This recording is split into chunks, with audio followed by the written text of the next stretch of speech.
En tant que spécialiste de l'air, on a pris conscience en faisant ces mesures de l'importance de ces moteurs au fond qui ne sont pas filtrés. C'est vraiment, en fait, c'est une réalité assez simple. Là, on a vu que quand on mettait les gaz, on avait des concentrations très élevées, hein, plusieurs fois, jusqu'à 30 fois l'équivalent d'une voiture, ce qui était un peu inattendu quand même.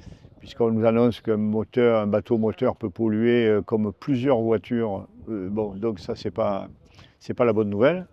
Après ça, on se dit qu'est-ce qu'on fait? Bon, ou on remet le tapis où il était et on n'a rien vu, ou alors on se dit il faut agir et on va essayer d'accompagner, et on espère y arriver, accompagner une transition qui sera plus ou moins longue dans le temps, on ne sait pas. On va accompagner et j'espère réussir cette démarche. Donc ça, c'est l'intérêt de l'hybridation, c'est qu'effectivement, on n'est pas sur des budgets élitistes. Parce qu'avec une hybridation, je peux me permettre d'avoir une petite batterie.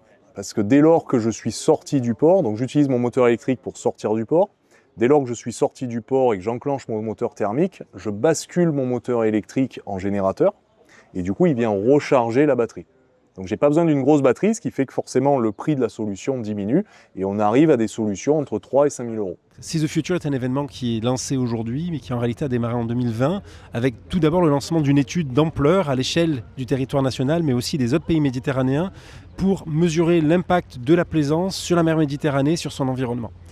Et ça nous a donné envie de réfléchir au regard de l'impact de ces bateaux sur la bande des 300 mètres, parce qu'il faut bien comprendre que 80% de la biodiversité marine est située dans la bande des 300 mètres en mer Méditerranée, qui est l'espace, quelque part, le terrain de jeu des plaisanciers. Et donc il nous a paru important très vite de partager les résultats de cette étude avec les fédérations de plaisanciers et de réfléchir avec eux à une feuille de route. Cette écologie des solutions que nous portons avec Renaud Muselier est fondamentale aujourd'hui si nous voulons sauver la Méditerranée. Et vous savez, la région sud sera toujours du côté de ceux qui protègent l'environnement. C'est pour ça que nous avons créé une COP d'avance et le budget vert porté par le président Muselier.